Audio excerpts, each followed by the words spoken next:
everyone, welcome back to LitQuist. I am Mr. Patel, and on this channel we solve code daily problems to ace our coding interviews. Don't forget to hit the subscribe button and turn on the notification bell so you never miss any update. Let's move towards our today's problem. So today's problem is find the longest substring containing vowels in even counts. So given the string S, return the size of the longest substring containing each vowels an even number of times, that is A, E, I, O, U must appears an even number of times. So यहाँ पे हमें problem के अंदर क्या दिया है कि एक स्ट्रिंग दी हुई है और जिसके अंदर से हमें इवन नंबर ऑफ वॉवल्स हो वैसी लॉन्गेस्ट स्ट्रिंग फाइंड करनी है. इवन नंबर ऑफ वॉवल्स से क्या मतलब है कि हमारा जो ई है तो वो इवन टाइम अकर हो, आई है वो इवन टाइम अकर हो, ई इवन टाइम अकर हो. वैसे फॉर एग्जाम्पल यहाँ पे ये जो E double L E T वाली लॉन्ग स्ट्रिंग है इसके अंदर की एक सब स्ट्रिंग बनी है यहाँ से यहाँ तक की. हाँ, यहाँ से यहाँ तक की स्ट्रिंग है जिसके अंदर आप देख सकते हैं कि 2 बार ई है 1 2, 2 बार आई है 1 2, 2 बार ओ है 1 2, पर ई और यू एक भी बार नहीं है 0. मीन्स कि जो है वो इवन टाइम्स है और जो तो वो लॉन्गेस्ट सबस्ट्रिंग हो गई हमारी यहाँ पे. सो ऐसे लॉन्गेस्ट सबस्ट्रिंग फाइंड करनी है तो वो कैसे करेंगे. तो पहले तो ऐसे ही ये हमने एग्जांपल ले लिया और हमें हैश मैप की तो जरूरत पड़ेगी. So map equals to initially map की वैल्यू 0 और -1 रखी है. जो वैल्यू आपको आगे जाके पता चल जाएगा कि हमने 0 और -1 की सेट की हुआ है यहाँ पे. फिर एक काउंट वेरिएबल है. काउंट वेरिएबल बिट मैनिपुलेशन की मदद से चेक करता रहेगा कि जो वैल्यू आई है ई आई यू वॉवल्स अकर हुए हैं वो इवन टाइम अकर हुआ है या ऑड टाइम अकर हुआ है. एंड आंसर है जिसके अंदर हम लॉन्गेस्ट सबस्ट्रिंग को ऐड करते रहेंगे, आंसर मिलता रहेगा वहाँ पे. सो यहाँ पे ले लेते हैं पहले एग्जांपल. i इक्वल्स टू 0 पे है, i इक्वल्स टू 0 पे यहाँ पे क्या है तो e अकर है, e हो रहा है 0 वैल्यू, i की 0th वैल्यू पे e. नाउ अब ये जो e है e एक वॉवेल है तो हम काउंट की वैल्यू अपडेट करेंगे. cnt इक्वल्स टू क्या हो जाएगा तो CNT की बिट मैनिपुलेशन कैसे करवाने रहे हैं यहाँ पे. CNT इक्वल्स टू CNT और जो हमारी ये ऑन बिटवाइज ऑपरेटर और यहाँ पे हमारा जो वॉवेल्स होता है वॉवेल जो कैरेक्टर की इंडेक्स रहेगी वो रिटर्न करवा देंगे. फॉर एग्जाम्पल लिख लेते हैं इंडेक्स और यहाँ पे खत्म कर देंगे. सो ऐसे करके हम काउंट वेरिएबल को ले लेंगे, कैलकुलेट करेंगे काउंट वेरिएबल को. सो यहाँ पे काउंट वेरिएबल को ऐसे कैलकुलेट करेंगे तो क्या रहेगा. तो यहाँ पे हम जैसे ही कैलकुलेट करने जाएंगे तो CNT इनिशियली 0 रहेगा. अब देन 0 और उसका बिट और ले लेते हैं डायरेक्टली यहाँ से XOR और जो वैल्यू है 1 यहाँ पे इंडेक्स वैल्यू कौन सी रहेगी. सो 4 रहेगी तो 4 तो यहाँ से आंसर आएगा 4 बिट शिफ्ट हो गया तो आंसर आएगा 16. CNT की वैल्यू हो गई 16. नाउ 16 इज न्यू वैल्यू तो 16 की वैल्यू को न्यू है तो हम काउंट के अंदर ऐड करेंगे क्योंकि ये मैप कंटेन नहीं करता 16 की वैल्यू को काउंट में. सो 16 को ऐड किया, 16 को ऐड किया और उसकी इंडेक्स वैल्यू कौन सी है तो 0 पे आई 0 है तो आई 0th वैल्यू को इसने ऐड कर दिया. नाउ आगे देखेंगे तो क्या रहेगा कि दूसरी वैल्यू पे जाएंगे. अब यहाँ पे एक आंसर अपडेट करवाते रहेंगे अगर हम वैल्यू ऐड नहीं करवा रहे तो आंसर अपडेट करवाने के लिए क्या करेंगे कि आंसर की जो वैल्यू है वो मैक्सिमम फाइंड कर रही है तो मैक्स होना चाहिए जो ऑलरेडी आंसर है वो, या फिर हमारी आई माइनस जो CNT की वैल्यू रहने वाली है ना हमारी CNT की वैल्यू वो CNT की वैल्यू में जो इंडेक्स है ले लेते हैं CNT की इंडेक्स. तो ये दोनों में जो भी बड़ा होगा वो आंसर के अंदर स्टोर करवाएंगे. तो इट्स सिंपल राइट. तो अब ऐसे करके हम हमारा बिट मैनिपुलेशन कंप्लीट करेंगे. अब यहाँ पे हमने बिट मैनिपुलेट की तो 16 हो गया. नाउ i इक्वल्स टू 1 हो गया, यहाँ पे कंप्लीट हुआ. i इक्वल्स टू 1 पे क्या है यहाँ पे हमारे पास सो L है जो नॉन वोवेल है L सॉरी अब एल है तो उस टाइम क्या करेंगे, तो उस टाइम हम आंसर कैलकुलेट करवा लेंगे, वहां पे काउंट की वैल्यू को देखेंगे, तो यहाँ पे हम आंसर की वैल्यू को देखेंगे, क्योंकि यहाँ पे काउंट की वैल्यू इंक्रीज करेंगे नहीं। So answer equals to max हो जाएगा, मैक्स किसमें से, तो हमारा इनिशियल आंसर जिसकी वैल्यू 0 थी, सो ले लेते हैं 0, और I minus M P dot get count. Count की अभी की वैल्यू क्या है, तो सी एन टी 16 है यहाँ पे, तो एम पी डॉट गेट 16 के अंदर इंडेक्स वैल्यू कौन सी है, 0 है, सो 0, तो आई 1 माइनस 0 करेंगे यहाँ पे, सो यहाँ से हमारे काउंट वेरिएबल मिल जाएगा हमें 1। ऐसे करके आगे रहेंगे। अब जब आई इक्वल्स टू 2 होगा, I equals to 2 at that time क्या होगा, तो हमारे पास वापिस से ई अकर हुआ, मीन्स के इवन टाइम ई अकर हो गया था, तो यहाँ पे क्या करेगा, काउंट वेरिएबल जो है C N T equals to जो ले लेंगे, तो वापिस से यहाँ पे जो हमारा प्रोसेस है 1 1 4 हो जाएगा, और इसकी मदद से अब की बार वैल्यू जो होगी वो वापस से 0 हो जाएगी, यहाँ पे वापस से 0 हो गई। सो एक बार यहाँ पे 0 हो गई तो वापस अब आंसर अपडेट हो जाएगा यहाँ पे, क्योंकि बिट सेट हुई 0, तो यहाँ पे पता चला कि ई 2 बार अकर हो गए, इवन टाइम अकर हो गए, सो वापस आंसर को तो अपडेट करना रहेगा वहां तक। So answer equals to max of, यहाँ पे काउंट की वैल्यू 0 हो गई, पहले आंसर क्या था, 1 था, आई की वैल्यू क्या है, 2 है, 2 माइनस, अब 0 काउंट के ऊपर इंडेक्स वैल्यू क्या रखी है, -1।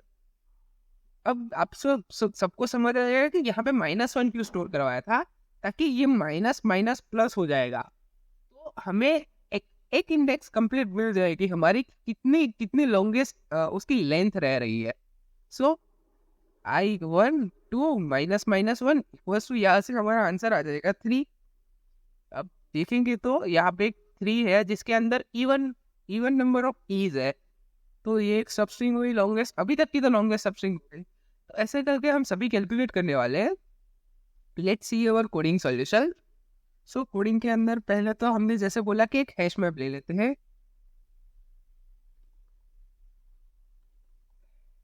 Hash map. अब इसके अंदर 2 इंटीजर स्टोर करवाने रहेंगे, इंटीजर और दूसरा भी इंटीजर। डन, यहाँ पे 2 इंटीजर ले लिए, मैप इनिशियलाइज किया, मैप इक्वल्स टू हमारा जो न्यू हैश मैप है यहाँ पे क्रिएट हो गया, न्यू हैश मैप बन गया हमारा। अब जैसे हमने 0 इंडेक्स की वैल्यू पे -1 रखा था, सो वो पुट कर देते हैं मैप के अंदर। सो मैप डॉट पुट 0 और -1 वैल्यू, 0 इंडेक्स की -1 वैल्यू। अब दोनों वेरिएबल काउंट और आंसर को इनिशियलाइज कर लेते हैं, C N D equals to 0 और A N S equals to 0। यहाँ पे हमने काउंट और ये आंसर दोनों वेरिएबल्स ले लिए। अब मेन बारी आती है हमारी, जो प्रॉब्लम को अपडेट करवानी रहेगी वो। सो उसके लिए फॉर लूप ले लेंगे, ट्रावर्स करने देंगे पूरे का पूरा लूप, यहाँ पे हमें ट्रावर्स करना रहेगा। सो दैट्स वाई यहाँ पे फॉर लूप ले लेते हैं, for int I equals to 0 से लेके आई लेस देन कहाँ तक जाएंगे, तो स्ट्रिंग है उसकी लेंथ तक, तो S dot H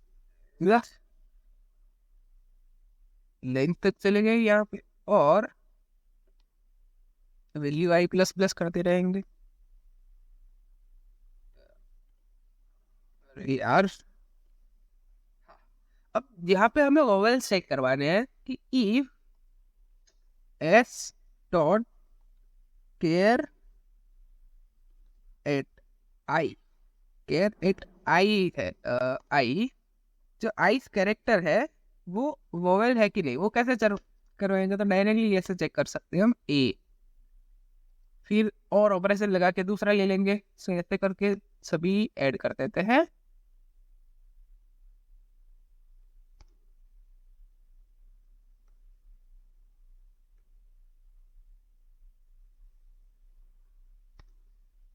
A E I O you, done. ये यू का सेटिंग हो गया कंप्लीट, डन। अब वैल्यूज अपडेट कर लेते हैं। अरे यार, U A A A O, I zero नहीं, ओ सॉरी, आई ई। तो यहाँ से हमें वोवेल है कि नहीं वो पता चल जाएगा। अगर वोवेल है तो हमें काउंट की वैल्यू को बीट मैनिपुलेट करनी है। सो काउंट इक्वल्स टू 1 और बिटवाइज ऑपरेटर ले लेंगे, और यहाँ पे हमें इंट लेना पड़ेगा, इंट करवाना पड़ेगा। सो int S dot char at I है, इंडेक्स वैल्यू ले ली है यहाँ पे। सो आई माइनस ए कर देंगे यहाँ पे, तो यहाँ से हमें इंडेक्स वैल्यू मिल जाएगी उसकी। अब एक बार हमने काउंट वेरिएबल अपडेट कर लिया है, नाउ हमें चेक करवाना है कि इफ जो हमारी काउंट की है, जो काउंट है वो की कंटेन करती है कि नहीं मैप। सो वो चेक करवाने के लिए इफ मैप डॉट कंटेन्स की, हमारे पास ऐसे एक फंक्शन है जिसके अंदर हम CNT पास करेंगे तो हमें मिल जाएगा। अगर वो की कंटेन करता है, काउंट कंटेन करता है, सो आंसर अपडेट करवाएंगे at that time. So answer equals to math dot max answer. और मैंने बोला था वैसे आई माइनस जो इंडेक्स वैल्यू है, तो इंडेक्स वैल्यू कैसे लेंगे। सो मैप डॉट गेट उसकी काउंट की वैल्यू, जो काउंट की है उसकी वैल्यू भी वो रिटर्न ले लेंगे यहाँ पे। और अगर वो नहीं करता है की कंटेन, अगर वो की कंटेन नहीं करता है तो हमें की ऐड करनी रहेगी। सो mp map dot put CNT और इसके साथ इंडेक्स वैल्यू आई दोनों पुट करनी रहेगी। सो यहाँ से हमें हमारा आंसर मिल जाएगा, और एट द एंड हमें रिटर्न करवाना रहेगा ANS। देन यहाँ तक था हमारा कोडिंग सोल्यूशन। तो वापिस से एक बार देख लेते हैं कि हमने क्या किया। तो पहले एक हैश मैप लगाया जिसके अंदर इनिशियल वैल्यू एक 0th इंडेक्स की वैल्यू -1 रखी। उसके बाद एक काउंट वेरिएबल और आंसर वेरिएबल रखा। आंसर वेरिएबल लेंथ डिसाइड करेगा और काउंट वेरिएबल जो है वो बीट मैनिपुलेट करेगा। अगर इवन ऑड टाइम अकर हो रहा है तो काउंट वेरिएबल में बीट सेट होगी, और इवन टाइम अकर हो रहा है तो काउंट वेरिएबल में बीट अनसेट हो जाएगी। तो यहाँ पे हमें पता चल जाएगा कि बीट्स अनसेट है अगर, तो हमें आंसर अपडेट करवाना रहेगा, और अगर बीट सेट है तो काउंट वेरिएबल के अंदर अपडेट करवाना रहेगा अगर वो की आ रही है तो। सो ऐसे करके हमारा आज का कोडिंग सॉल्यूशन कंप्लीट होगा। Now let's run it. I hope completely run हो जाए अभी ये। Let's see, just a second, मैं इंटरनेट कनेक्शन लगा देता हूँ।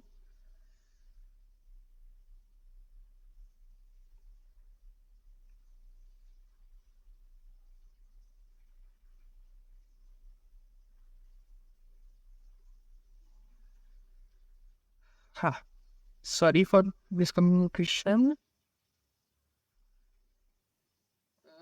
डिस्टर्बेंस के लिए माफी चाहते हैं हम।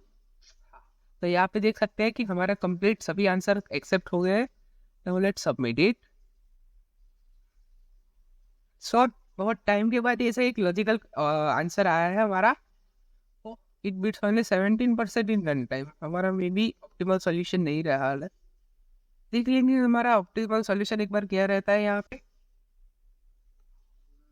तो एक्सॉर क्या ज़्यादा तो मुझे भी नहीं आता। सो हमारा जो अभी भी सॉल्यूशन है वो अच्छा है, इसके साथ ही हम आगे बढ़ते रहेंगे। ऑप्टिमल सॉल्यूशन थोड़ा कंफ्यूजिंग है, तो मुझे भी इवन नहीं आता अभी, क्योंकि प्रैक्टिस अभी चाहिए। और तो मिलते हैं कल के वीडियो के अंदर। Till then bye bye, take care, have a great day.